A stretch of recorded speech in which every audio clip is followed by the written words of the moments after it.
الحمد لله وكفى وسلام على عباده الذين اصطفى اما بعد.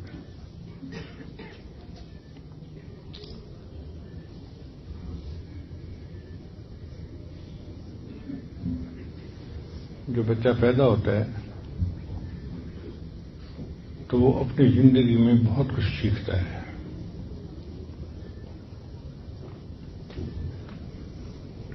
اس کے دو طریقے ہیں. ایک تو ماں باپ اس کو سکھائیں تو وہ صحیح چیز کو جلدی سیکھ لے گا اور اسے غلطیاں نہیں کرنی پڑیں گی. اور دوسرا طریقہ یہ ہے کہ وہ غلطیاں کرے اور پھر ٹھوکر کھا کے سیکھے کہ مجھے یہ کرنا ہے یہ نہیں کرنا. دین اسلام نے بچوں کی تربیت ماں باپ کی ذمہ ڈالی. اس لیے ماں باپ کو مربی کہتے ہیں کہ باپ مربی ہوتا ہے، ماں مربیہ ہوتی ہے. عربی زبان کا لفظ ہے رب. اس کا معنی ہوتا ہے کہ کسی چیز کو درجہ بدرجہ تکمیل تک پہنچانا. ایک پودا لگایا جاتا ہے نا تو مالی اس کا مربی ہوتا ہے. وہ اس کو پانی دیتا ہے، خوراک دیتا ہے، اس کو ایک لکڑی کے ساتھ باندھ کے سیدھا رکھتا ہے تو یہ درخت بڑا ہو کے خوبصورت نظر آتا ہے، پھلدار بن جاتا ہے. اسی طرح ماں باپ بچے کے مربی ہوتے ہیں. انہوں نے بچے کو سکھانا ہوتا ہے، سمجھانا ہوتا ہے. اب ہمارے ہاں مصیبت یہ ہے کہ ماں خود نہیں سمجھی ہوتی، وہ بچے کو کیا سمجھائے. بس وہ اپنے دماغ سے جو سمجھ میں بات آتی ہے وہ کر لیتی ہے، لیکن قرآن و حدیث کی روشنی میں اسے پتہ نہیں ہوتا کہ مجھے کیا کرنا ہے. بہرحال بچے کی ایمانی تربیت، بچے کی نفسیاتی تربیت، بچے کی معاشرتی تربیت، اخلاقی تربیت، تعلیمی تربیت، یہ سب الگ الگ چیپٹر ہیں. اور اس آج کی کتاب ہے تربیت اولاد کے سنہری اصول. اس میں آپ پڑھیں تو آپ کو ہر چیز صاف سمجھ میں آ جائے گی کہ ہمیں بچے کو ایک اچھا انسان بنانے کے لیے کیا کرنا ہے. ایک اصول ذہن میں رکھیں کہ children always copy their parents. بچے ہمیشہ ماں باپ کو کاپی کرتے ہیں. اگر ماں باپ خود نماز نہیں پڑھیں گے تو بچے کو جتنا بھی وہ کہیں کہ نماز پڑھو، بچہ کیسے نماز پڑھے گا. اگر ماں باپ جھوٹ بول رہے ہیں تو بچہ کیسے سچ بولے گا. اس نے تو وہ کرنا ہے جو اس نے ماں باپ کو کرتے ہوئے دیکھا. اگر ماں باپ ہی آپس میں ہر بات پہ بحث کر رہے ہیں، جھگڑا کر رہے ہیں تو بچے کے اندر اتفاق اتحاد کی صلاحیت کیسے پیدا ہوگی. اس لیے ماں باپ کو چاہیے کہ وہ ایک نمونہ بن کر رہیں تاکہ بچے ان کو کاپی کر سکیں. ہمارے ایک دوست تھے منگلا ڈیم کے، وہ چیف انجینئر تھے. وہ اپنے بچے کا واقعہ سنانے لگے کہ 3 سال کا بچہ تھا میرا، تو میری عادت ہے کہ جب فون آتا ہے نا تو میں فون اٹھاتے ہی کہتا ہوں hello chief engineer Mangla speaking, تاکہ تعارف ہو کہ بول کون رہا ہے. کہنے لگے کہ ایک دن میں نہا کے اپنے غسل خانے سے باہر نکلا تو میں نے دیکھا کہ کمرے میں ٹیلی فون کی گھنٹی بج رہی ہے اور میرا چھوٹا بچہ جو 3 سال کا تھا وہ بھاگا جا رہا ہے فون کی طرف. خیر میں نے اسے دیکھا، اس نے جا کے فون اٹھایا اور فون کو کان سے لگا کے وہ بچہ کہنے لگا hello chief engineer Mangla speaking. اب اس بچے کو کچھ پتہ نہیں تھا کہ اس کا معنی کیا ہے، لیکن اسے اتنا پتہ تھا کہ ابو جب بھی فون اٹھاتے ہیں وہ یہ کہتے ہیں چیف انجینئر منگلا اسپیکنگ، تو بچے نے بھی اسی کو کاپی کیا. تو children always copy their parents.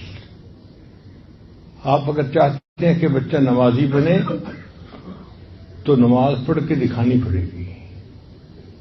یہ نہیں ہو سکتا کہ آپ تو نمازیں قضا کریں اور پھر بچہ بڑا نمازی بن جائے. ماں باپ تو تلاوت کرتے نظر نہیں آتے اور بچے کو کہتے ہیں کہ بچہ حافظ بن جاؤ.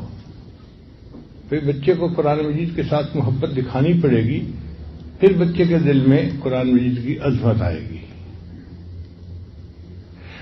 بچوں کی تربیت ایک مستقل کام ہے، اور شریعت نے یہی بات کہی ہے کہ ماں اپنے گھر میں اپنے بچوں کی تربیت کرے تاکہ یہ بچے ایک اچھا انسان بن کر زندگی گزارنے والے بن جائیں۔ ان کے دل میں اللہ کی محبت پیدا کرنا اور ان کو ایمان سکھانا اور دین کی عظمت ان کے دل میں پیدا کرنا، یہ ماں کا کام ہوتا ہے۔ چنانچہ ایک بزرگ گزرے ہیں خواجہ قطب الدین بختیار کاکی رحمۃ اللہ علیہ۔ کاکی ہندی زبان کا لفظ ہے، اس کا معنی ہے روٹی۔ یہ ان کے نام کے ساتھ کیسے لفظ لگ گیا، اس کا عجیب واقعہ ہے کہ میاں بیوی کے درمیان ڈسکشن ہوئی کہ ہمارے ہاں جب بیبی ہوگا تو ہم اس کی تربیت اچھے طریقے سے کریں گے تاکہ بچے کے دل میں اللہ کی محبت پیدا ہو جائے۔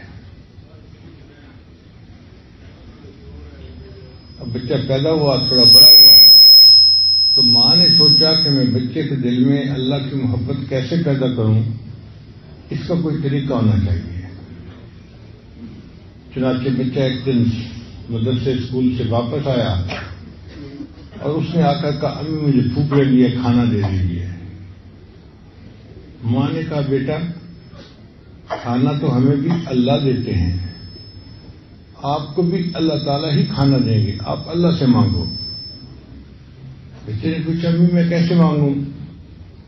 ماں نے کہا بیٹا وضو کر کے مصلی پہ بیٹھو اور ہاتھ اٹھا کے دعا کرو، اللہ کھانا دے دیں گے۔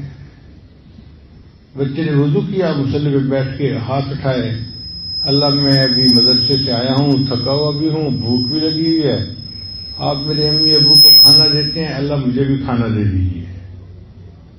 دعا مانگ کے بچے نے ماں سے پوچھا امی اب کیا کرنا ہے؟ ماں نے روٹی بنا کر کمرے کے اندر چھپا دی تھی۔ ماں نے کہا بیٹا اللہ نے کھانا بھیجا ہوگا، کمرے میں جا کے تلاش کرو۔ چنانچہ بچہ کمرے میں گیا، تھوڑا ادھر ادھر سے چیزیں ہٹائیں، دیکھا تو ایک جگہ روٹی پکی پڑی تھی۔ ماں نے کہا دیکھا بیٹا اللہ نے روٹی بھیج دی تمہارے لیے، لو جی اب یہ روز کا معمول بن گیا۔ بچہ دعا مانگتا، ماں نے روٹی پہلے سے پکا کے رکھی ہوتی تھی، وہ مل جاتی اور بچہ بڑا خوش ہو جاتا کہ اللہ نے میری دعا قبول کی، مجھے کھانا بھیج دیا۔ اب روز بچہ جب کھانا کھاتا تو اس کے ذہن میں سوالات پیدا ہوتے، وہ ماں سے پوچھتا امی اللہ کتنے اچھے ہیں، امی اللہ کتنے بڑے ہیں، ہر کسی کو کھانا اللہ دیتے ہیں۔ ماں کہتی ہاں ہر کسی کو کھانا اللہ دیتے ہیں، اس کا مطلب ہے اللہ کے خزانے بہت بڑے ہیں، اللہ بہت پیارے ہیں، ہر کسی کے ساتھ اللہ مدد فرماتے ہیں اور اس کی مشکل کو دور کرتے ہیں۔ تو بچے کے دل میں اللہ کی محبت پیدا ہونی شروع ہو گئی۔ ماں بڑی خوش تھی کہ ہماری تدبیر کارگر رہی اور جو ہم چاہتے تھے کہ بچے کے دل میں اللہ کی محبت پیدا ہو وہ ہو رہی ہے۔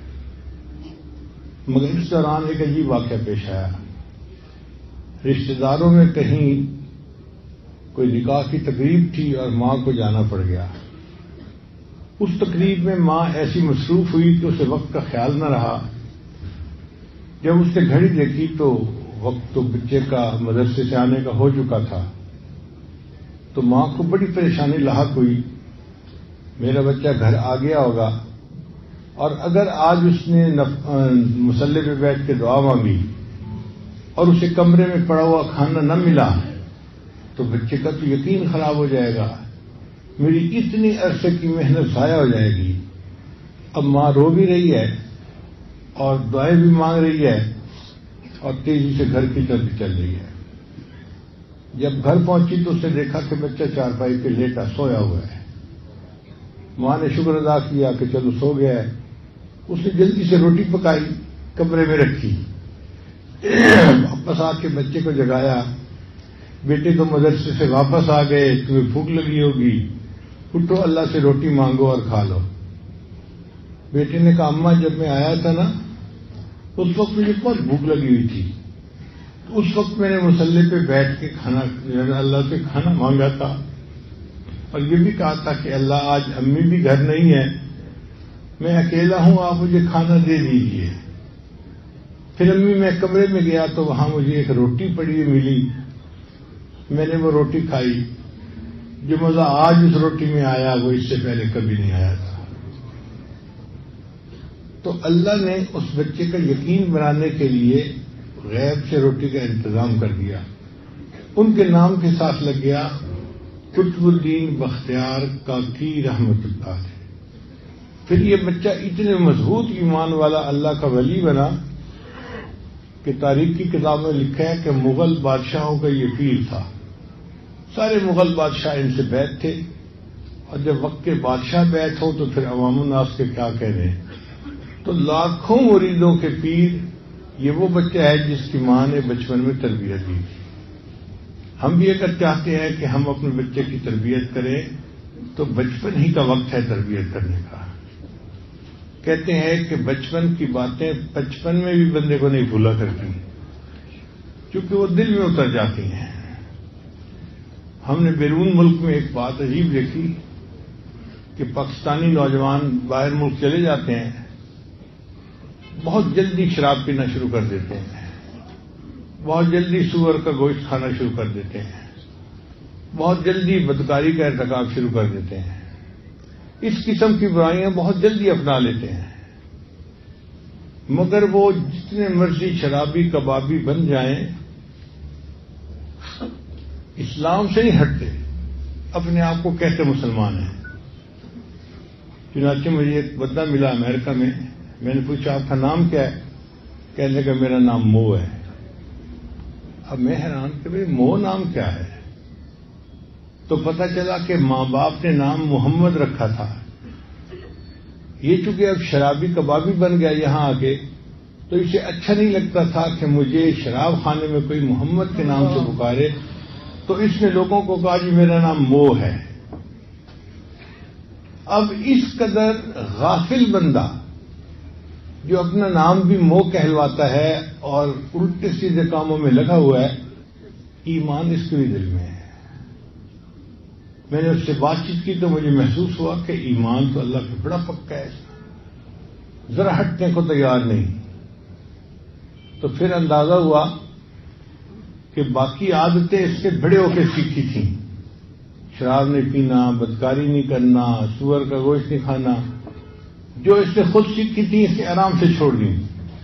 اور جو بات بچپن میں ماں نے سکھائی تھی کہ بیٹا اللہ ہے جس نے کائنات کو پیدا کیا، جس نے دین کو بھیجا، یہ چونکہ بچپن میں ماں نے سکھائی تھی یہ اتنی ڈیپ روٹیڈ تھی کہ بچہ اس کو چھوڑنے کے لیے تیار نہیں تھا۔ چنانچہ ایک اور امریکن نوجوان تھا، اس کا عجیب و غریب واقعہ ہے کہ دفتر میں کام کرتا تھا تو اس کو دفتر کی ایک امریکن لڑکی پسند آ گئی، وہ بیچارہ اس کے عشق میں گرفتار ہو گیا۔ اب وہ چاہتا تھا کہ میری اس کے ساتھ شادی ہو جائے، مگر وہ انگریز لڑکی مانتی نہیں تھی۔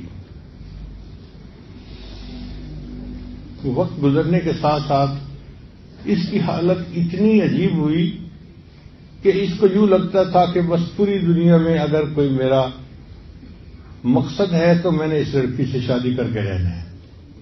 اس نے اس سے بات کی کہ تو جو شرط لگائے گی میں قبول کروں گا، شادی میں نے تجھ سے کرنی ہے۔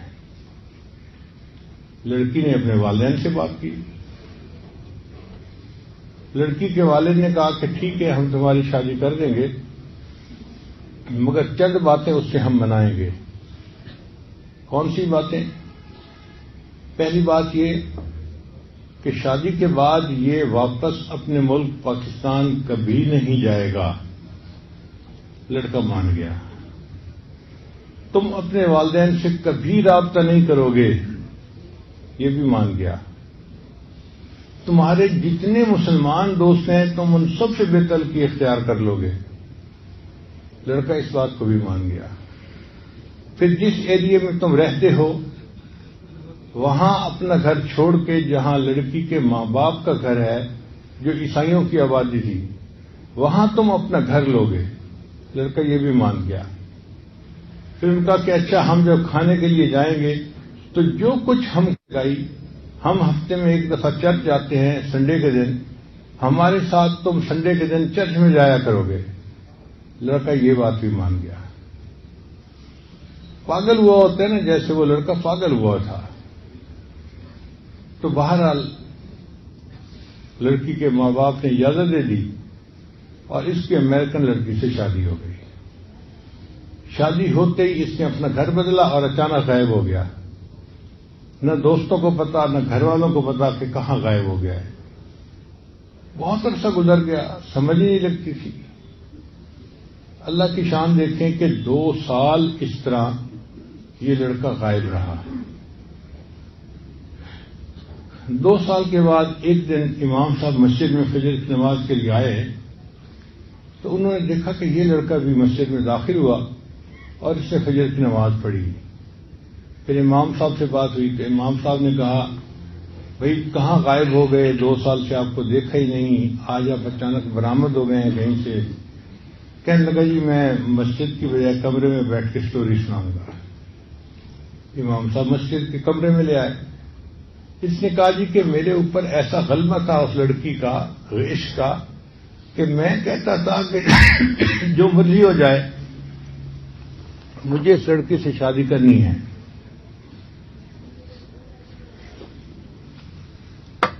ان لوگوں نے یہ ساری شرطیں مجھ سے منوائیں اور میں نے مان لی۔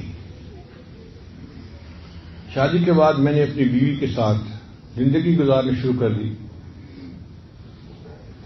اب اس کو تو دین سے کوئی غرض نہیں تھی، وہ اس کو ہفتے میں ایک مرتبہ چرچ لے جاتی اور شاپنگ کرتی اور اپنا سیر سپاٹا ادھر ادھر، اس بیچ پہ جا رہے ہیں اس بیچ پہ جا رہے ہیں، وہی کافرانہ زندگی اس کی بھی ہو گئی۔ کہنے لگا کہ 1 سال ہم نے اسی طرح گزار لیا۔ 1 سال کے بعد ایک دن بیوی نے گھر کی صفائی کی تو میرے گھر میں ایک کتابوں کا ریک بنا ہوا تھا جس میں کتابیں پڑی ہوئی تھیں۔ ان میں ایک قرآن مجید بھی رکھا ہوا تھا جس پر سبز رنگ کی جلد چڑھی ہوئی تھی۔ میں روز آتے جاتے اس قرآن مجید کے اوپر محبت کی نظر ڈالتا تھا اور اپنے دل میں نادم اور شرمندہ ہوتا تھا، میں نفس کا غلام ہوں، اے اللہ میں گناہگار ہوں، میں خطا کار ہوں، میں اپنے اندر کی خرابی کی وجہ سے اس لڑکی کی خاطر سب کچھ چھوڑ بیٹھا ہوں، مگر اے اللہ یہ تیری کتاب ہے اور میرا ایمان تیرے اوپر پکا ہے اور میں قرآن کو سچ کتاب مانتا ہوں۔ کہتے یہ میرا روز کا معمول تھا، میں پڑھتا نہیں تھا قرآن، صرف آتے جاتے محبت کی ایک نظر ڈالتا تھا اور اپنے دل میں اپنے آپ کو مجرم سمجھتا تھا اور دعا کرتا تھا، اور میرے پاس ندامت کے سوا اور کچھ تھا بھی نہیں۔ ایک دن میں دفتر سے گھر آیا تو میری نظر پڑی تو وہاں وہ مجھے سب کتاب نظر نہیں آئی، تو میں نے بیوی سے پوچھا کہ ایک گرین کتاب یہاں پڑی ہوئی تھی وہ کہاں گئی؟ اس نے کہا میں نے گھر کی صفائی کی تھی اور وہ فالتو کتابیں جن کو نہ آپ پڑھتے ہیں نہ میں پڑھتی ہوں، میں نے ان سب کتابوں کو ٹریش کر دیا ہے۔ میں نے پوچھا کیا مطلب؟ کہنے لگی ان کو میں نے ٹریش کین کے اندر باہر پھینک دیا ہے۔ کہتے یہ سنتے ہی تو میرے جسم میں ایک کرنٹ سا دوڑ گیا، اللہ کی کتاب اور اس کو اس نے ٹریش کین کے اندر پھینک دیا۔ میں بھاگا ہوا گیا اور میں ٹریش کین سے قرآن مجید اٹھا کے لایا اور اسے چوما اور اسے واپس آ کر رکھا۔ اب میری بیوی ضد کر کے بیٹھ گئی، تم اس کتاب سے محبت کا کیوں اظہار کر رہے ہو؟ میں نے کہا یہ قرآن مجید اللہ کا کلام ہے۔ کہنے لگی اچھا ابھی تمہارے اندر مسلمانی کچھ باقی ہے؟ میں نے کہا ہاں، شادی تمہارے ساتھ کی ہے، اپنا ایمان تو میں نے تمہیں نہیں بیچا۔ وہ کہنے لگی اچھا یا قرآن کو اس گھر میں رکھو یا پھر مجھے اس گھر میں رکھو۔ میں نے اسے بہت سمجھایا کہ دیکھو یہ میرا پرسنل معاملہ ہے، تو اس پہ انٹرفیئر نہ کر، ہم اچھا زندگی گزار رہے ہیں۔ لڑکی کو پتا تھا کہ میں اس کی کمزوری ہوں۔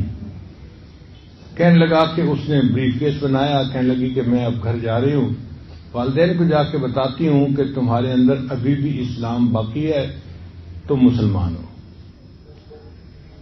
تو وہ تو اپنے ماں باپ کو بتانے چلی گئی اور میں پھر اس کو چھوڑ کے مسجد میں آ گیا، اپنے رب کو منانے کے لیے آ گیا۔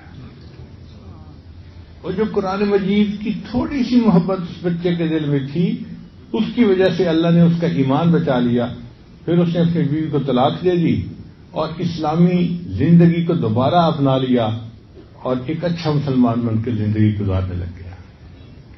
تو بچپن میں جو باتیں سیکھی ہوتی ہیں نا، وہ پھر بچپن میں بھی نہیں بھولا کرتی، ڈیپ روٹڈ ہوتی ہیں۔ اس لیے بچپن میں بچے کی تربیت کرنا انتہائی ضروری کام ہے۔ ہمارے قریبی عالم تھے، وہ ایک مرتبہ انڈیا گئے، وہاں ایک بڑے عالم تھے، ان کے گھر میں ان عالم کے ایک بڑے بیٹے تھے جس کی عمر تقریباً 8-9 سال کی تھی۔ انہوں نے اس بچے کے ذمہ لگا دیا کہ بیٹا یہ مہمان ہے اور آپ نے ان کی مہمان نوازی کرنی ہے۔ وہ لڑکا اتنا سمجھدار تھا، وقت پہ ناشتہ لے آتا، وقت پہ کھانا لگاتا، پانی لے آتا، ہر چیز تیار۔ یہ نہا کے نکلتے تو ان کے لیے کپڑے تیار ہوتے، یہ کھانا کھاتے تو ان کے لیے ان کے جوتے پالش ہوتے۔ یہ بڑے حیران ہوتے کہ یہ بچہ بڑا سمجھدار ہے، ہر کام اپنے وقت پہ کرتا ہے اور اس کو پتہ ہے کہ مہمان نوازی کیسے کی جاتی ہے۔ مگر ایک بات انہوں نے دیکھی کہ وہ بچہ اپنا کام کر کے پھر چلا جاتا تھا، بیکار ان کے پاس بیٹھتا نہیں تھا، وقت نہیں دیتا تھا۔ اب یہ چاہتے تھے کہ مجھے لڑکا بات کا موقع دے تو میں پوچھوں کہ اس کی تربیت والدین نے کیسے کی ہے، مگر بچہ آتا، چیز رکھتا اور چلا جاتا۔ ایک دن جب اس نے آ کے کھانا رکھا تو بچہ واپس جا رہا تھا، وہ کہتے ہیں کہ میں نے جلدی میں اس بچے سے کوشچن کیا، بیٹا بتاؤ تم سب سے بڑے ہو؟ تو جیسے ہی میں نے اس سے کوشچن پوچھا نا، بچہ بتاؤ تم سب سے بڑے ہو، تو بچہ میری یہ بات سن کے کھڑا ہو گیا اور شرما کے دیوار کے ساتھ لگا اور مجھے کہنے لگا کہ انکل سچی بات تو یہ ہے اللہ سب سے بڑے ہیں، ہاں بہن بھائیوں میں میری عمر زیادہ ہے۔ اب دیکھیں ماں باپ نے کیسی تربیت کی تھی کہ بچے نے اتنی چھوٹی سی بات کو بھی جو ہے نا وہ نوٹ کر لیا کہ انکل سچی بات تو یہ ہے اللہ سب سے بڑے ہیں، ہاں بہن بھائیوں میں میری عمر زیادہ ہے۔ تو بچے کی تربیت کی دی جائے تو بچے کی شخصیت پھر اس کے حساب سے بنتی ہے۔ اب اس بارے میں 12 اصول ہیں، آج میں آپ کے سامنے ان کے بارے میں کچھ عرض کر دوں گا۔ پہلا اصول تو یہ کہ بچوں کے لیے دعائیں کرنا، کیونکہ ماں باپ کی دعائیں بچوں کے حق میں اللہ اس طرح قبول کرتے ہیں جس طرح اپنے اولیاء کی دعاؤں کو قبول کیا جاتا ہے۔ تو ماں جیسی بھی ہو بچوں کے لیے دعا کرتی رہے۔ مجھے آج بھی یاد ہے کہ بہت چھوٹی عمر تھی میری، 2 سال 3 سال کی عمر ہوگی، یہ وہ وقت تھا جب میں اپنی والدہ کے ساتھ بستر پہ اکٹھا سوتا تھا۔ تو کئی مرتبہ رات کو میری آنکھ کھلتی تو میں دیکھتا کہ والدہ بستر پہ نہیں ہے، تو میں اٹھ کے بیٹھ جاتا تھا۔ جب میں اٹھ کے بیٹھ جاتا تو مجھے اکثر یہ دیکھنے کو ملتا کہ والدہ نے بستر کے سرہانے کی طرف مصلی بچھایا ہوتا تھا اور نفل نماز پڑھ رہی ہوتی، تہجد کی نماز پڑھ رہی ہوتی تھی۔ پھر میری والدہ کی عادت تھی کہ وہ آخر پر اونچی آواز سے دعا مانگتی تھی، جہر سے دعا مانگتی تھی، اور دعا میں وہ بڑے بھائی سے دعائیں کرنی شروع کرتی تھیں اور نام لے لے کے ہر بھائی اور بہن کے لیے دعا کرتی رہتی تھیں، اور میں سب دعائیں سنتا رہتا تھا۔ مجھے اس زمانے میں اتنی سمجھ نہیں تھی کہ یہ دعائیں ہیں کیا، اس کو نیک بنا دے، اس کو یہ کر دے، اس کو وہ کر دے، مجھے نہیں پتا تھا کیا امی مانگ رہی ہے۔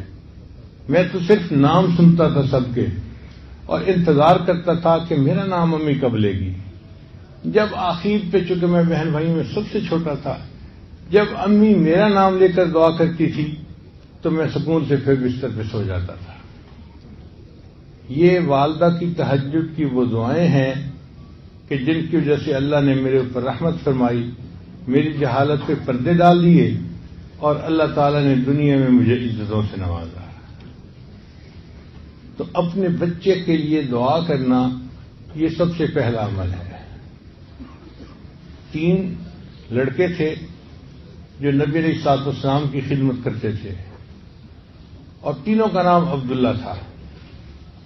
حدیث پاک میں آتا ہے کہ نبی علیہ السلام ان کے نام لے کر تہجد میں دعا کیا کرتے تھے.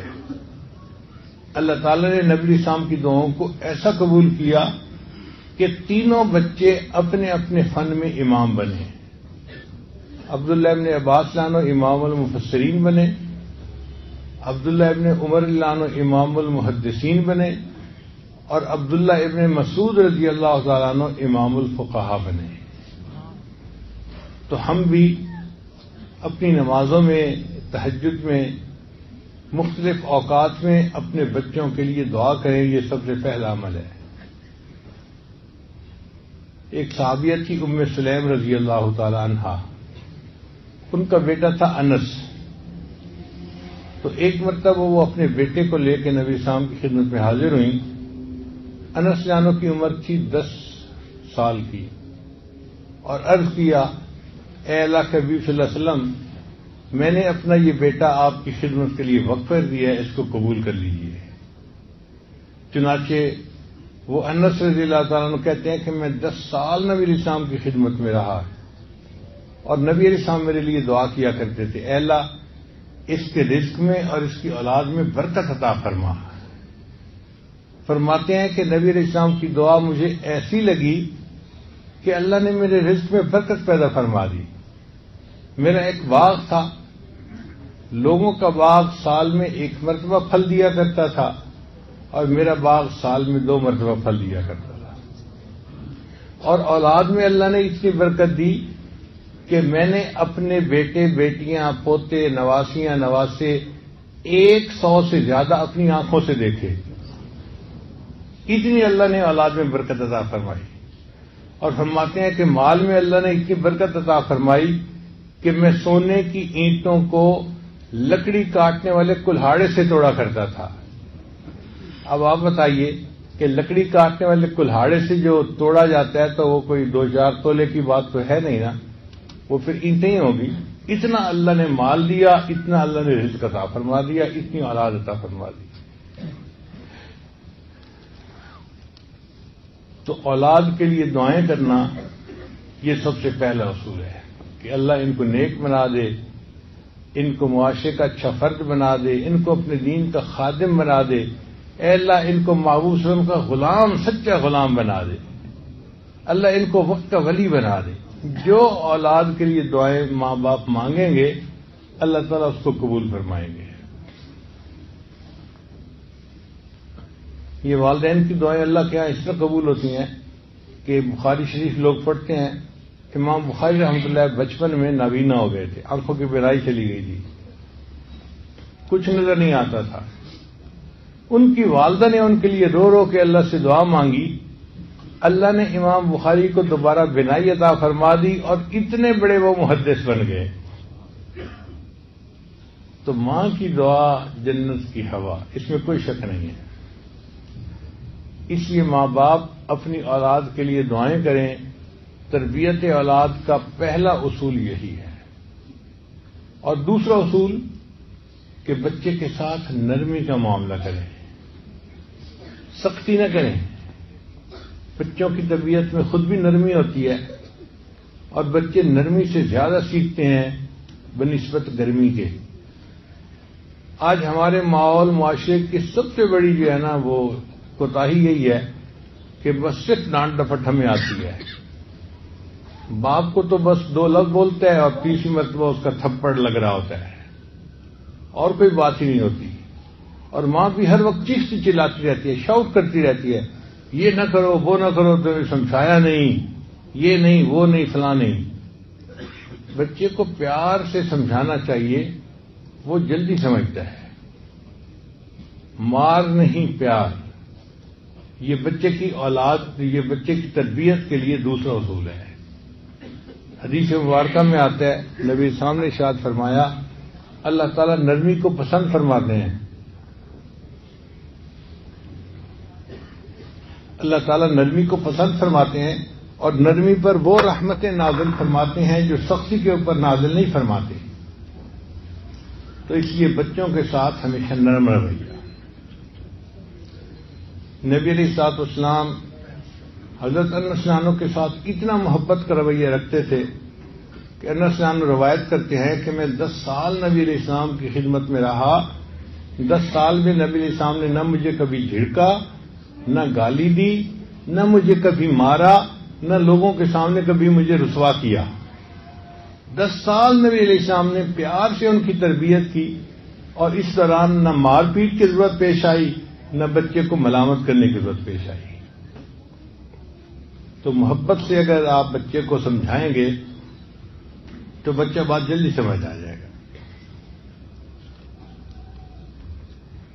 تو پہلا اصول تھا اولاد کی تربیت کے لیے نیک بننے کے لیے دعائیں کرنا، اور دوسرا اصول تھا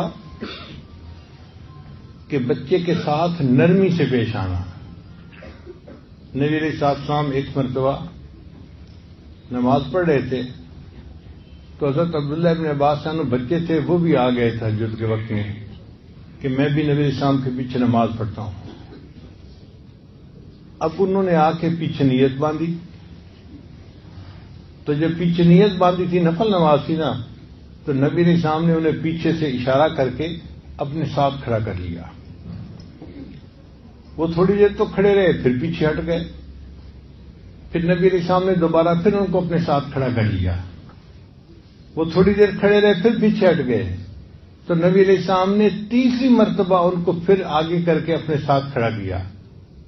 جب سلام پھیرا تو نبی علیہ السلام نے پوچھا کہ عبداللہ جب میں تمہیں آگے کھڑا کرتا تھا تو پیچھے کیوں ہٹ جاتے تھے؟ تو عبداللہ ابن عباس نے جواب دیا، اے اللہ کے حبیب میں چھوٹا ہوں، بچہ ہوں، مجھے آپ کے قریب کھڑے ہونا ادب کے خلاف نظر آ رہا تھا، اس لیے آپ مجھے کھڑا تو کرتے تھے، میں پیچھے ہٹ جاتا تھا. تو دیکھیے نبی علیہ السلام نے غصہ نہیں کیا. اب تصور کریں کہ ہم پڑھ رہے ہیں نفل، ہمارا بچہ آ جاتا ہے اور ہم ایک مرتبہ اس کو آگے کھڑا کرتے ہیں اور وہ پھر پیچھے ہٹ جاتا ہے، پھر دوسری مرتبہ کھڑا کرتے ہیں پھر پیچھے ہٹ جاتا ہے، پھر تیسری مرتبہ، تو ہم تو سلام پھیرتے ہی جوتا اٹھاتے اور بچے کو لگا دیتے کہ عقل کے اندھے تمہیں میں آگے کھڑا کرتا تھا، تم پیچھے کیوں ہٹتے تھے؟ ہم اس کا موقف سننا ہی گوارا نہ کرتے. بھئی بچے نے اگر بات نہیں مانی تو اس کی بھی کوئی وجہ ہوگی نا، کوئی ریزن ہوگی، تو معلوم تو کریں کہ ریزن کیا تھی. تو بچے کے ذہن میں ریزن تھی کہ میں چھوٹا ہوں، مجھے ادب کرنا چاہیے. کتنی اچھی ریزن تھی. تو نبی علیہ السلام نے غصہ نہیں کیا، ان کو سمجھا دیا کہ تمہیں وہیں کھڑا ہونا چاہیے تھا جہاں میں نے کھڑا کیا تھا. تو شفقت سے، نرمی سے، پیار سے بچے جلدی سمجھ جاتے ہیں. ایک بچہ تھا، اس کو اس کے والد نے ایک بار سمجھایا کہ بیٹا نبی علیہ الصلوۃ والسلام کا نام نامی اسم گرامی تم نے وضو کے بغیر نہیں لینا. اور بچے نے دل میں ارادہ کر لیا کہ میں نبی علیہ السلام کا نام وضو کے بغیر نہیں لوں گا. اور وہ چھوٹا سا بچہ تھا اور جب بھی نبی علیہ السلام کا نام لینا ہوتا وہ وضو کے ساتھ نام لیتا تھا. نام بچے کا احمد تھا. ایک دن عجیب معاملہ پیش آیا. بزم ادب تھی اسکول میں اور اس میں ڈپٹی کمشنر نے آنا تھا. تو اسلامیات کے جو ٹیچر تھے انہوں نے کچھ نعتیں سکھائی تھی بچوں کو. ایک نعت انہوں نے احمد کو یہ سکھائی، وہ نبیوں میں رحمت لقب پانے والا، مرادیں غریبوں کی بر لانے والا. بچے نے نعت تو اچھی یاد کی اور وہ پڑھ بھی بڑے شوق سے رہا تھا، لیکن موقع پہ جب پڑھنے لگا تو بچے نے جمع کا صیغہ استعمال کر لیا، وہ نبیوں میں رحمت لقب پانے والے، مرادیں غریبوں کی بر لانے والے. اب ڈی سی او نے جب یہ سنا تو اس نے پھر بعد میں تقریر کی اور اس نے نام لے کر کہا کہ فلاں بچے نے یہ پڑھا، جبکہ شاعر نے تو کلام یوں لکھا ہے. اور اصل مصیبت یہ ہے کہ ہمارے جو ٹیچر ہیں وہ توجہ نہیں دیتے بچوں کے اوپر، جس کی یہ مثال ہے کہ بچہ یہ پڑھ رہا ہے اور ٹیچر نے اس کو سمجھایا ہی نہیں۔ اب وہ جو دینیات کے ٹیچر تھے ان کی خوب بےعزتی ہوئی سارے مجمع میں۔ تو دینیات کے ٹیچر کو نا بچے کے اوپر غصہ تھا کہ میں نے تو اسے کہا تھا کہ تم ایسے پڑھنا، اس نے میری بات نہیں مانی، اس نے پھر جمع کا صیغہ استعمال کر لیا۔ اگلے دن عجیب معاملہ ہوا کہ اس کلاس کا ایک پیریڈ جو تھا نا وہ فارغ تھا، ٹیچر چھٹی پہ تھے، آئے نہیں تھے، تو بچے شور مچا رہے تھے۔ 2 پیریڈ تھے، ایک پیریڈ تھا ریسیس سے پہلے اور ایک پیریڈ تھا ریسیس کے بعد۔ چنانچہ جب ہیڈ ماسٹر نے دیکھا کہ بچے شور کر رہے ہیں تو اسٹاف روم میں دینیات کے ٹیچر بیٹھے ہوئے تھے، انہوں نے ان کو بلایا اور بلا کے کہا کہ فلاں کلاس کے بچے شور مچا رہے ہیں، بہتر یہ ہے کہ آپ 2 پیریڈ ان کے پاس چلے جائیں اور ان کے ٹائم گزر جائے گا۔ چنانچہ وہ دینیات کے ٹیچر کلاس میں آ گئے۔ ان کا بھائی میں نے اس وقت آپ کو پڑھانا تو نہیں ہے کچھ، بس میں اس لیے آیا ہوں کہ آپ لوگ شور نہ کریں اور آپ کی وجہ سے باقی کلاسز میں ڈسٹربنس نہیں ہونی چاہیے۔ چلو ہم ایسا کرتے ہیں کہ میں آپ لوگوں سے سوال پوچھتا ہوں چھوٹے چھوٹے اور آپ لوگ اس کے جواب بتاتے جائیں تو ہمارا ٹائم گزر جائے گا۔ کلاس کے بچوں نے کہا ٹھیک ہے۔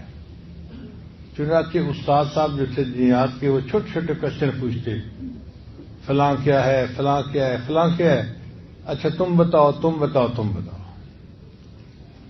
ایک موقع پہ انہوں نے احمد سے کہا کہ احمد یہ بتاؤ ہمارے پیغمبر اسلام کا نام کیا ہے؟ احمد کھڑا تو ہو گیا، نام نہیں بتایا۔ تو دینیات کے ٹیچر نے پھر کہا احمد تمہیں نام آتا ہے نبی اسلام کا؟ اس نے سر ہلا کے کہا جی آتا ہے۔ تو احمد بتاؤ کیا نام ہے؟ احمد کچھ نہیں بتا رہا۔ اب ٹیچر کو غصہ آیا کہ یہ تو بدتمیز لڑکا ہے، یہ استاد کی بات جان بوجھ کے نہیں مانتا۔ تو دینیات کے ٹیچر نے کہا کہ احمد اب اگر تم نے مجھے نام نہ بتایا میں تمہاری پٹائی کروں گا، بتاؤ ہمارے پیغمبر اسلام کا کیا نام؟ احمد پھر چپ کھڑا ہے بت کی طرح۔ استاد نے تو آؤ دیکھا نہ تاؤ، اس نے تھپڑ لگانے شروع کر دیے، خوب مارا اس کو۔ اب احمد نے کبھی کسی استاد سے مار نہیں کھائی تھی، جب اچھی طرح مار پڑی تو وہ خوب رویا، اور اسی دوران گھنٹی بجی اور ریسیس کا ٹائم ہو گیا۔ تو ٹیچر نے کہا اچھا احمد میں ریسیس کے بعد آؤں گا اور میں دیکھوں گا کہ تم پیغمبر اسلام کا نام کیسے نہیں بتاتے، اور میں اب ڈنڈا لے کے آؤں گا اور تمہاری ڈنڈے سے پٹائی کروں گا۔ کلاس کے سارے بچے ریسیس کے لیے چلے گئے اور ان میں سے ہر بچہ احمد کو بڑی ہمدردی کی نظر سے دیکھ رہا تھا کہ اس کو تو اتنی انفارمیشن ہیں دینیات کی، اور اس بچے کو اتنی مار پڑی اور یہ نبی صاحب کا نام ہے، نامی اسم گرامی کیوں نہیں بتا رہا۔ جب سب بچے چلے گئے تو احمد بھی اٹھا اور باہر جا کر اس نے اپنا چہرہ دھویا، ہاتھ دھوئے اور واپس آ کے اپنے جگہ کے اوپر بیٹھ گیا۔ جب ریسیس ختم ہوئی تو دینیات کے ٹیچر پھر آئے اور انہوں نے آتے ہی احمد کو کھڑا کیا اور کہا کہ بتاؤ نبی اسلام کا کیا نام؟ احمد نے بتا دیا کہ ہمارے پیغمبر اسلام کا نام محمد صلی اللہ علیہ وسلم۔ اب دینیات کے ٹیچر کو حیرت ہوئی کہ اس نے اتنی مار کھائی اور پہلے نہیں بتایا اور اب آرام سے اٹھ کے نام بتا دیا ہے۔ تو اب انہوں نے ذرا محبت سے قریب آ کے احمد کے سر پہ ہاتھ رکھا اور پھر پوچھا کہ احمد پیارے بچے بتاؤ تم نے پہلے نام کیوں نہیں بتایا تھا؟ تو جب انہوں نے شفقت سے پوچھا تو اس وقت احمد نے بتایا کہ سر مجھے نام تو پہلے بھی آتا تھا لیکن اس وقت میرا وضو نہیں تھا، اور میں نے اپنے والد سے یہ سنا تھا کہ نبی علیہ السلام کا نام وضو کے بغیر نہیں لینا. میں نے مار تو کھا لی, میں نے نام نہیں لیا. اب ریسرچ میں جا کر وضو کر کے آیا ہوں, آپ نے پوچھا ہے, میں نے آپ کا نام بتا دیا ہے. تو دیکھیں ماں باپ اگر بچے کو کوئی بات کرتے ہیں تو وہ بات اس طرح بچے کے دل میں اتر جاتی ہے. تو اولاد کی تربیت کے لیے پہلا اصول ان کے لیے دعائیں کرنا, اور دوسرا اصول ان کو پیار سے بات سمجھانا. ہم 2 لفظ میں بات کر دیتے ہیں, بچہ پوری طرح سمجھتا بھی نہیں, اور پھر ہم توقع کرتے ہیں کہ بچہ وہ بات کر کے ہمیں دکھائے گا.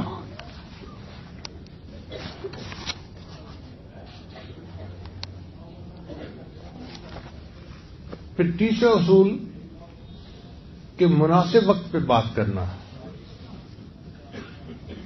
ہم عام طور پر بے وقت باتیں کرتے ہیں,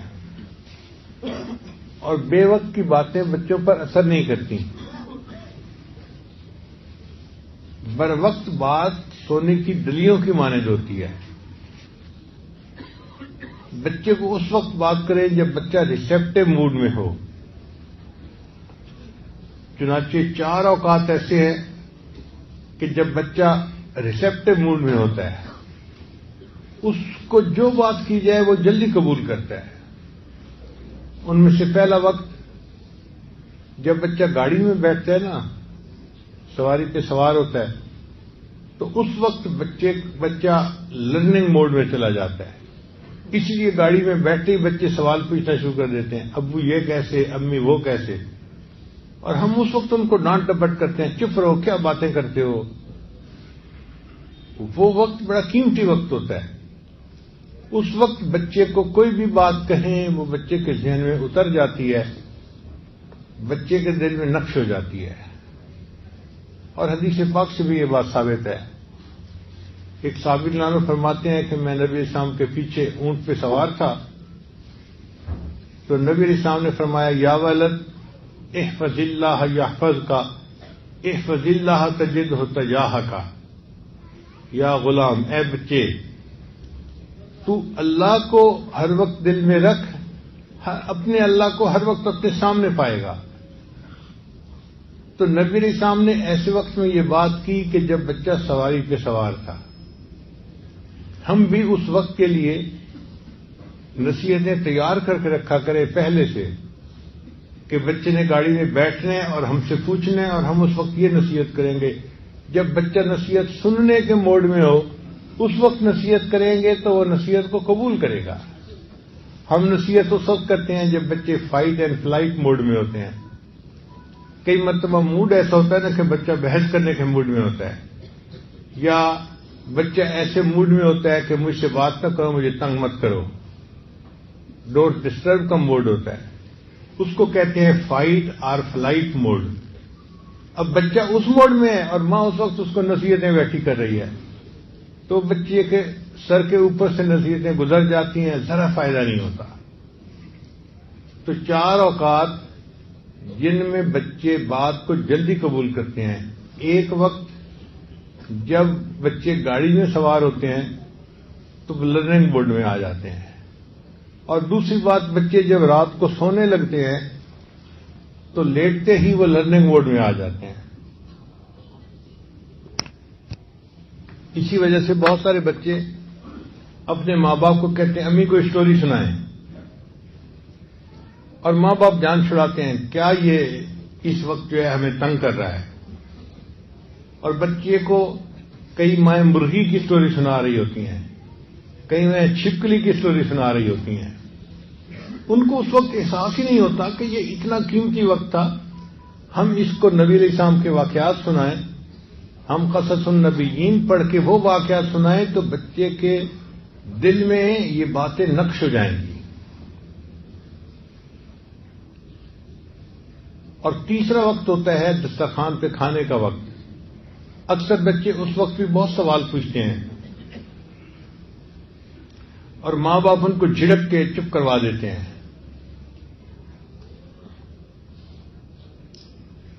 تو ایک وقت ہوتا ہے جب بچے گاڑی میں بیٹھتے ہیں، دوسرا وقت بچے جب رات کو سونے لگتے ہیں، تیسرا وقت جب بچے کھانا کھاتے ہیں، اور چوتھا وقت بچے جب بیماری کی حالت میں ہوتے ہیں نا، اس وقت بھی وہ لرننگ موڈ میں آ جاتے ہیں۔ اس وقت ان سے اگر پیار محبت کا اظہار کریں تو بچہ چونکہ بیمار ہوتا ہے وہ اپنے ساتھ ہمدردی کرنے والی بات کو بڑے غور سے سنتا ہے۔ اس وقت اس کو اگر کوئی نصیحت کر دی جائے تو بچہ اس کو قبول کر لیتا ہے۔ حدیث مبارکہ میں ایک یہودی لڑکا تھا جو نبی علیہ السلام سے بہت محبت کرتا تھا، اور نبی علیہ السلام بھی اس کے اوپر شفقت فرماتے تھے۔ ایک مرتبہ وہ بچہ بیمار ہو گیا تو نبی علیہ السلام نے فرمایا صحابہ کو کہ چلو اس کی عیادت کرنے کے لیے جاتے ہیں۔ چنانچہ نبی علیہ السلام اس کی عیادت کے لیے ان کے گھر گئے تو اس کا باپ جو یہودی تھا نا، اس کو یہ بڑی بات اچھی لگی کہ میرے بیٹے کی عیادت کے لیے مسلمانوں کے پیغمبر اتنے بڑی شخصیت آئے ہیں۔ اس نے بٹھایا تو نبی علیہ السلام نے بچے سے اس کی طبیعت پوچھی، اور اس وقت نبی علیہ السلام نے اسے فرمایا کہ دیکھو میں تمہیں بلاتا ہوں اسلام کی طرف، بہتر یہ ہے کہ تم کلمہ پڑھ کے اسلام قبول کر لو۔ تو جب نبی علیہ السلام نے یہ فرمایا نا تو بچے نے اپنے باپ کی طرف دیکھا، اس کے باپ نے اشارے میں کہہ دیا ہاں بچے جو ابوالقاسم تمہیں کہہ رہے ہیں تم اس بات کو قبول کر لو۔ تو جیسے ہی باپ نے اشارہ کیا بچے نے اونچی آواز سے کلمہ پڑھا اور بچہ مسلمان ہو گیا۔ تو بیماری کے وقت میں بچہ ریسیپٹو موڈ میں ہوتا ہے، اس وقت اس کو واقعات سنائے جائیں، باتیں کہی جائیں تو وہ جلدی اثر قبول کرتا ہے۔ تو مناسب وقت پہ بات کرنا یہ بھی انتہائی ضروری ہے۔ پھر چوتھا اصول کہ بچے کی ذہنی سطح کے مطابق بات کریں۔ کئی مرتبہ ہم بات کرتے ہیں جو بچے کی ذہنی سطح سے اوپر کی ہوتی ہے تو بچے کے کچھ سمجھ میں نہیں آتا کہ ہو کیا رہا ہے۔ نبی صاحب نے ارشاد فرمایا کلم الناس علی قدر عقولہم، تم لوگوں سے ان کی ذہنی سطح کے مطابق بات کیا کرو۔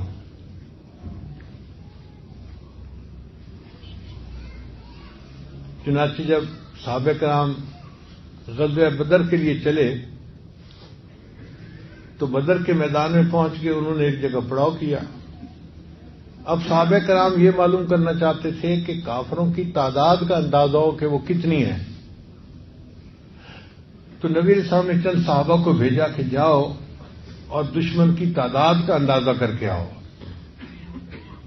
وہ صحابہ گئے تو مجمع بڑا سا، پتہ نہیں چلتا تھا کتنی تعداد ہے۔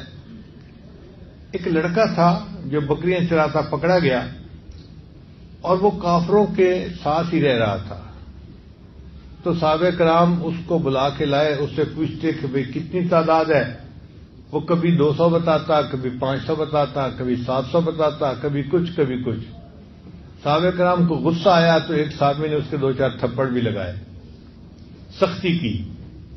پھر وہ اس کو نبی علیہ السلام کے پاس لے کر آئے تو نبی علیہ السلام نے جب اس سے پوچھا تو اس نے وہی جواب دیا، کبھی 500 کہتا، کبھی 700 کہتا، کبھی کچھ کہتا، کبھی کچھ۔ تو نبی علیہ السلام سمجھ گئے کہ یہ بچہ ہے اور چھوٹا ہے، اور چھوٹے بچے کے لیے اتنے بڑے مجمع کی تعداد کا اندازہ لگانا مشکل کام ہے۔ تو اللہ کے محبوب صلی اللہ علیہ وسلم کی حکمت عملی دیکھیے کہ نبی علیہ السلام نے اس سے یہ سوال کیا، اچھا یہ بتاؤ کہ یہ لوگ کھانے کے لیے ایک وقت میں کتنے جانور ذبح کرتے ہیں؟ اس نے کہا جی ایک وقت میں یا 9 جانور ذبح کرتے ہیں یا 10 جانور ذبح کرتے ہیں۔ تو جیسے ہی نبی علیہ السلام نے سنا تو نبی علیہ السلام نے فرمایا کہ ایک بڑا جانور 100 بندے آرام سے کھا لیتے ہیں اس کا گوشت، تو اگر وہ 9 یا 10 جانور ذبح کرتے ہیں تو تعداد 900 یا 1000 کے اندر ہے۔ ویسے تعداد کا اندازہ لگانا مشکل تھا، مگر نبی علیہ السلام نے جب جانوروں کی تعداد پوچھی تو بچے نے وہ صحیح بتا دی، چونکہ وہ چند تھے اور اس کو ایگزیکٹ پتا تھا کہ کتنے جانور ذبح ہوتے ہیں، اور اس سے نبی علیہ السلام نے اندازہ لگا لیا کہ کافروں کی تعداد کتنی ہے۔ اور اگلے دن پھر اسی طرح نبی علیہ السلام نے تیاری کی اور کافروں کے سامنے صف آرا ہوئے اور اللہ نے مسلمانوں کو فتح عطا فرما دی. تو بات کرتے ہوئے بچے کی ذہنی سطح کے مطابق بات کرنا یہ بھی انتہائی ضروری ہے.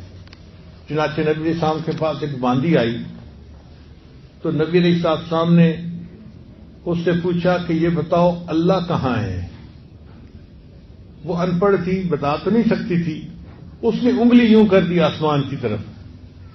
تو جب اس نے اپنی انگلی آسمان کی طرف کر دی تو نبی علیہ السلام نے فرمایا کہ یہ مسلمان ہو گئی، اس نے آسمانوں کی طرف اشارہ کیا ہے کہ اللہ آسمانوں پہ ہے. تو دیکھو اس بچی کی ذہنی سطح کے مطابق نبی نے معاملہ فرمایا.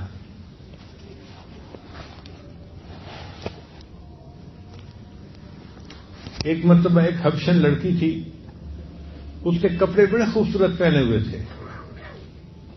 وہ نبی علیہ السلام کے سامنے آئی تو نبی علیہ السلام نے اس کو سلام لیا اور پھر فرمایا کہ تیرے کپڑے بڑے ثنا ہیں.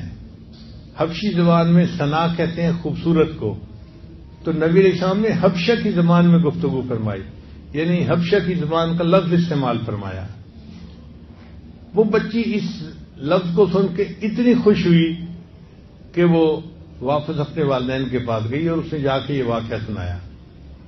تو اللہ کے محبوب صلی اللہ علیہ وسلم نے حبشہ کی زبان کا لفظ استعمال کر کے بتا دیا کہ بات بچے کو ایسی کرو کہ اس کی ذہنی سطح کے مطابق ہو، بچہ اس کو سمجھ سکے اور اس پر ریسپونڈ کر سکے.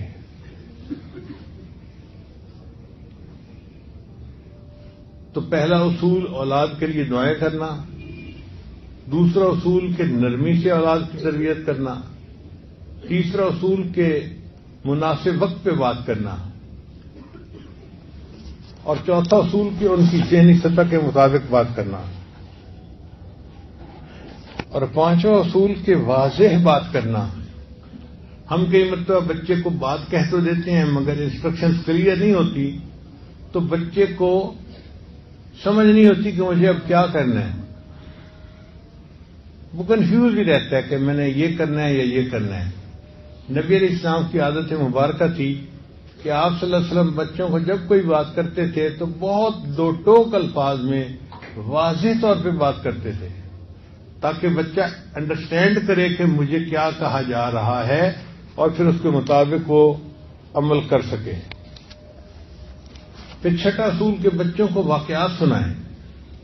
مثلا آپ بچے کو حافظ بنانا چاہتے ہیں تو صرف اتنا کہہ دینا کہ بچے حافظ بن جاؤ کافی نہیں ہے. حفاظ کے واقعات سنائیں. فلاں حافظ تھا، ایسے حافظ بنا، فلاں حافظ تھا، اتنا قرآن پڑھتا تھا. بچہ جتنا واقعات سنتا جائے گا نا اس کے اندر اس کام کو کرنے کا جذبہ بڑھتا چلا جائے گا. تو یہ انڈائریکٹ طریقہ ہے بچے کو ترغیب دینے کا.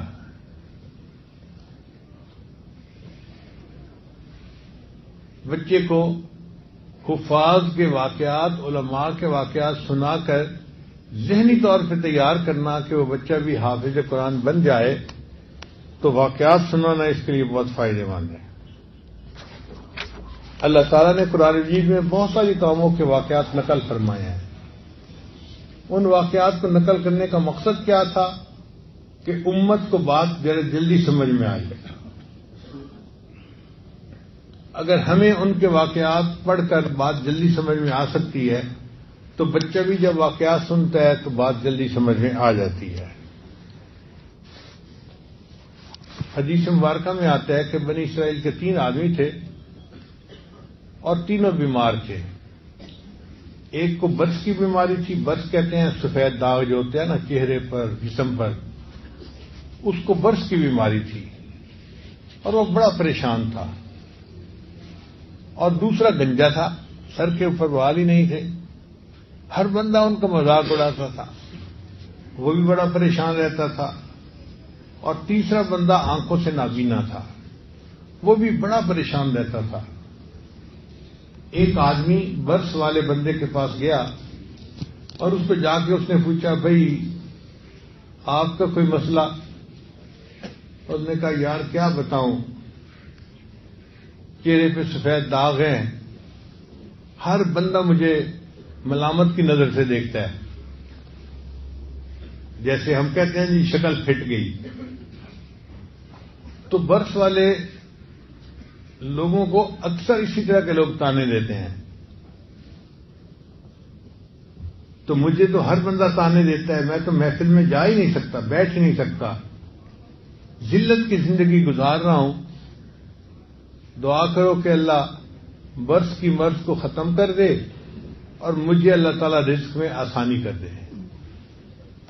چنانچہ اس نے دعا کر دی، اللہ نے اس بندے کی دعا سے مرض کی بیماری بھی ختم کر دی اور اس کو ایک اونٹنی عطا کر دی. اور اونٹنی کی نسل اتنی بڑی کہ وہ سینکڑوں اونٹنیوں کے ریوڑ کا مالک بن گیا.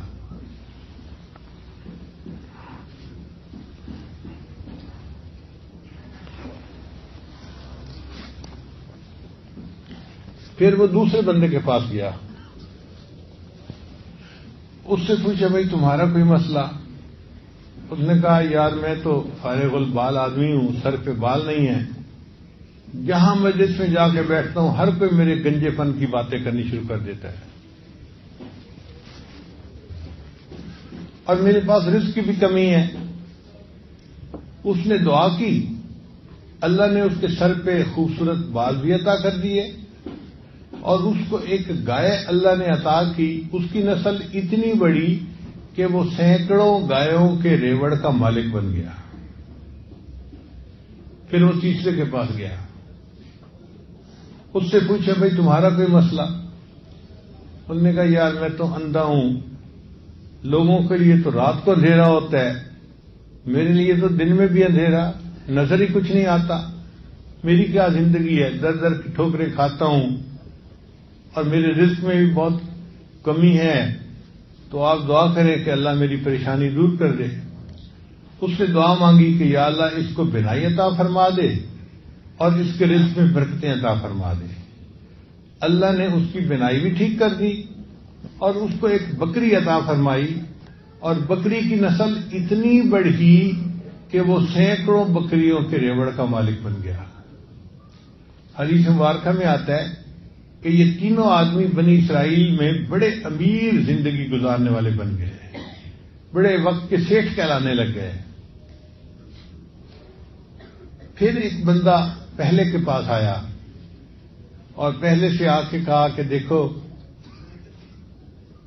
آپ کو اللہ نے اتنا رزق دیا ہے، اتنی عزت دی ہے، ایک وقت تھا آپ کے پاس کچھ بھی نہیں تھا، آج اتنا کچھ اللہ نے آپ کو دے دیا، اس اللہ کے نام پہ آپ مجھے بھی کچھ دے دو. اس نے کہا بھائی میں تمہارے گھر سے نہیں کچھ لے کے آیا، محنت کی ہے جس کی وجہ سے مجھے یہ سب جو ہے نا وہ ملا ہے، اور تو کیسے کہہ رہا ہے کہ تمہارے پاس کچھ نہیں تھا؟ آج کے بعد اگر یہ بات کی تو دیکھو میں تمہاری زبان کھینچ لوں گا. اس نے کہا یار مجھ سے ناراض نہ ہو، بس تم جیسے تھے اللہ تمہیں ویسا کر دے. لو جی اس بندے کی برس کی بیماری پھر واپس آ گئی اور اس کے جانوروں میں ایسا وائرس پھیلا، بیماری پھیلی کہ سارے جانور مر گئے، جیسا پہلا تھا ویسا ہی بن گیا.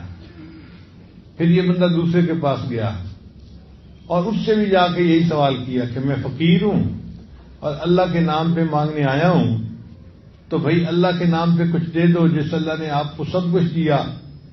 ایک وقت تھا آپ کے پاس کچھ بھی نہیں تھا، آج اتنا اللہ نے آپ کو دیا ہے.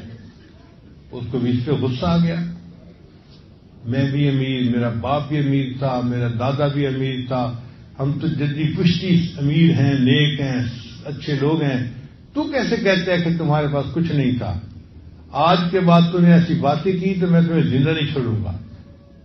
جب اس نے غصہ کیا نا، اس بندے نے کہا اچھا بھائی مجھ پہ غصہ نہ کرو، تم جیسے تھے اللہ تمہیں ویسا ہی کر دے. دعا قبول ہوئی، جتنی گائیں تھیں سب مر گئیں اور سر کے جو بال تھے وہ بھی سارے صاف ہو گئے. پھر دوبارہ گنجا بن گیا. پھر وہ تیسرے کے پاس گیا اور تیسرے کے پاس جا کر کہا کہ بھائی میں ایک فقیر محتاج ہوں، اللہ کے نام پہ مانگنے آیا ہوں، ایک وقت تھا تمہارے پاس تو کچھ نہیں تھا، اللہ نے تمہیں سب کچھ دیا، تو مجھے بھی اللہ کے نام پہ دے دو. جب اس نے یہ بات کہی نا تو وہ بندہ جو ہے اس کی آنکھوں میں آنسو آ گئے. کہنے لگا یار تم بالکل سچ کہہ رہے ہو، ایک وقت تھا میں اندھا تھا، ایک وقت تھا میرے پاس کچھ مال نہیں تھا، میں پھوٹی کوڑی کو ترستا تھا، کسی اللہ کے بندے نے مجھے دعا دی، آج دیکھو میرے پاس ہزاروں بکریاں ہیں اور اللہ نے مجھے آنکھوں کی بینائی بھی عطا فرما دی، تم اس اللہ کے نام پر مانگنے میرے پاس آئے ہو، جتنا تمہارا دل چاہے تو میری بکریوں میں سے لے جاؤ اللہ کے نام پہ۔ اس بندے نے کہا مبارک ہو، میں اللہ کا فرشتہ ہوں اور اللہ نے 3 بندوں کے پاس مجھے بھیجا تھا، 2 بندے اپنی اوقات بھول گئے، اللہ نے ان سے نعمتوں کو واپس لے لیا، تم نے اپنی اوقات کو یاد رکھا، اللہ تمہیں یہ نعمتیں اور زیادہ عطا فرمائے۔ کہتے ہیں کہ یہ بندہ بنی اسرائیل کا بڑا مالدار بندہ بن کر زندگی گزارتا رہا۔ تو انسان واقعات سنائے اور پھر بچے کو بتائے کہ بچے اپنی اوقات کو ہمیشہ یاد رکھنا، تو یہ ہو نہیں سکتا کہ وہ بچہ اپنی اوقات کو بھول کے تکبر کے بولنے والا بن جائے۔ تو بات کریں تو بڑوں کے واقعات سنا کر، احادیث کے واقعات سنا کر پھر بچے کو ایک نتیجہ نکالیں کہ بچے دیکھو یہ کرنا ہے اور یہ نہیں کرنا، دیکھو یہ کعب بن مالک لانوں کا واقعہ ہے اور اس سے ثابت ہوتا ہے کہ ہمیں سچ بولنا چاہیے، لہذا بچے تو نے بھی سچ بولنا ہے تو بچہ سچ بولے گا۔ 7واں اصول کہ بچے کو وہ کام کر کے دکھائیں، اس کو کہتے ہیں تجرباتی طریقہ۔ چنانچہ نبی علیہ السلام بعض اوقات صحابہ کرام کو اس طرح بھی بات سمجھایا کرتے تھے۔ ایک حدیث میں آتا ہے کہ نبی علیہ السلام نے ایک لمبی لکیر لگائی، فرمایا کہ یہ سیدھا راستہ ہدایت کا راستہ ہے، اور پھر سائڈ پہ لکیریں لگا کر بتایا کہ یہ راستے گمراہی کے راستے ہیں۔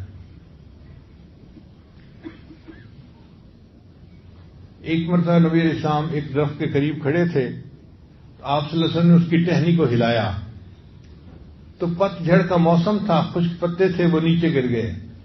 تو نبی علیہ السلام نے صحابی کو کہا کہ دیکھو جب 2 مسلمان بھائی آپس میں ملتے ہیں پیار محبت سے، ان کے گناہ اس طرح جھڑ جاتے ہیں جس طرح پت جھڑ کے موسم میں درختوں کے پتے جھڑ جاتے ہیں۔ تو گویا کر کے دکھایا پریکٹیکلی کہ اس طرح انسان کے گناہ جھڑ جاتے ہیں۔ تو بچوں کو اگر سمجھانا ہو تو اس طرح تجرباتی طریقے سے بات سمجھائی جائے تو بچے جلدی بات سمجھ جاتے ہیں۔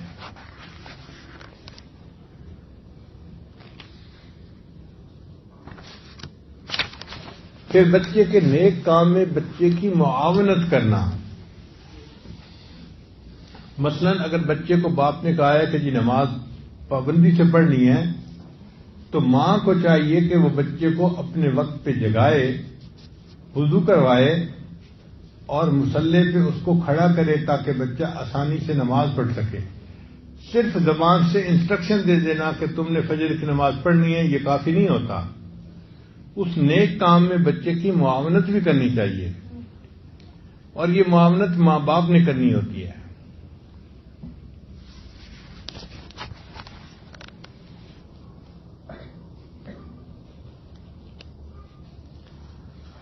پھر 10واں اصول ہر عمل میں سنت کا اہتمام کرنا۔ اللہ تعالیٰ نے ہمارے اوپر احسان فرمایا کہ ہمیں نبی علیہ السلام کی ایسی شخصیت عطا فرمائی جو زندگی کے ہر موڑ پر، ہر قدم پر ہمارے لیے ایک بہترین نمونہ ہے۔ لقد کان لکم فی رسول اللہ اسوۃ حسنہ۔ تو کتنا آسان طریقہ ہے کہ کھانا کھانا ہو تو نبی السلام کی سنت کے مطابق، پانی پینا ہو تو نبی السلام کی سنت کے مطابق، دیکھنا ہو تو نبی السلام کی سنت کے مطابق۔ تو بچے کو بچپن سے سنت کا اہتمام سکھائیں تو بچے کے گھٹی میں یہ بات بیٹھ جائے گی کہ میں نے ہر کام کو سنت کے مطابق کرنا ہے۔ مجھے یاد پڑتا ہے کہ محمد صلی اللہ علیہ وسلم چھوٹا سا بچہ تھا، بہت چھوٹا تھا، تو ایک دفعہ رو رہا تھا تو میں نے اس کو اٹھایا، میں نے پوچھا محمد صلی اللہ علیہ وسلم کیوں رو رہے ہو؟ تو کہنے لگا اموت و احیا، اب مجھے سمجھنے لگی کہ کیا ہے، تو میں نے اس کی امی کو بلایا، میں نے کہا کہ یہ بچہ کیا کہہ رہا ہے؟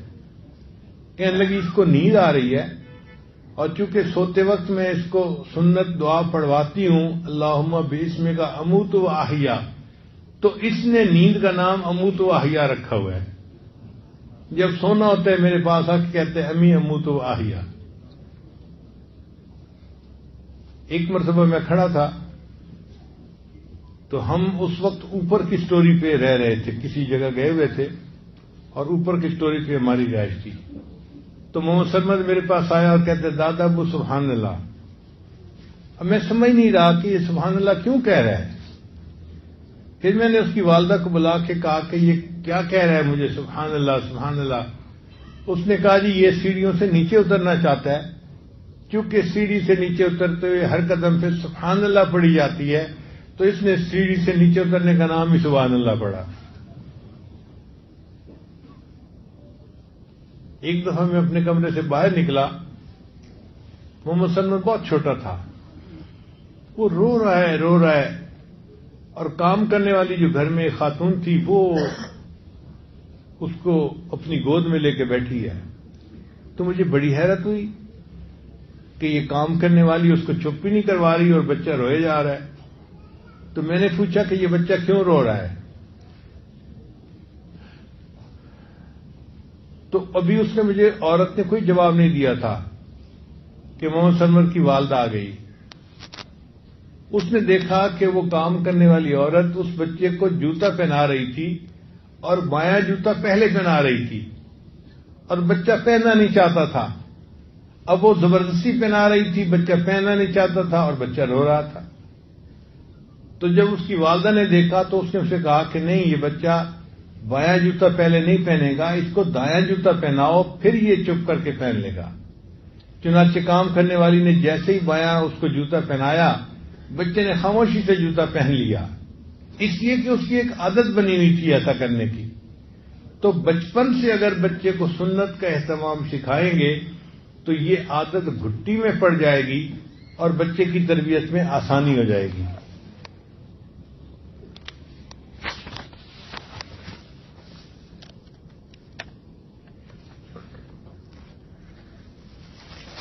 پھر تربیت میں یہ بھی بات ذہن میں رکھیں کہ بچے کو کھیل کے وقت میں آپ کھیلنے میں ہیلپ کیا کریں۔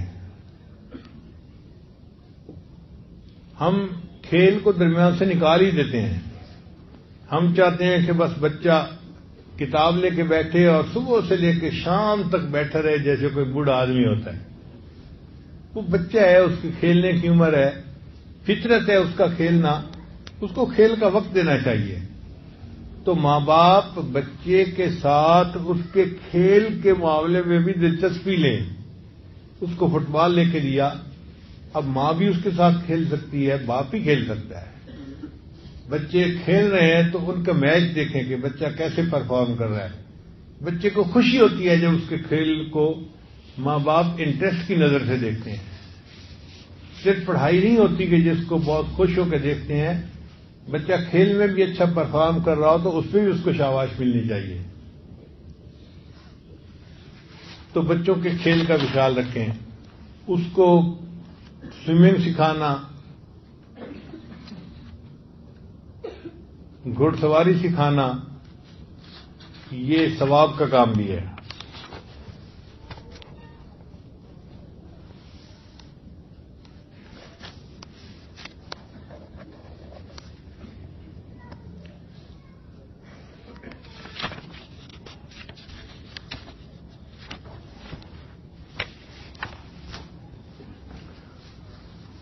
تو یہ 12 اصول تھے کہ جن کو اگر ہم سامنے رکھیں تو اس سے انشاءاللہ اولاد کی تربیت اچھی ہوگی۔ اللہ تعالی ہمارے بچوں کو اچھا انسان بنائے، اور ہم جو اپنے آپ کو بڑا سمجھتے ہیں اللہ تعالی ہمیں بھی سمجھ عطا فرمائے اور ہمیں اپنی پوری زندگی شریعت و سنت کے مطابق کرنے کی توفیق عطا فرمائے۔ وآخر دعوانا ان الحمد للہ رب العالمین۔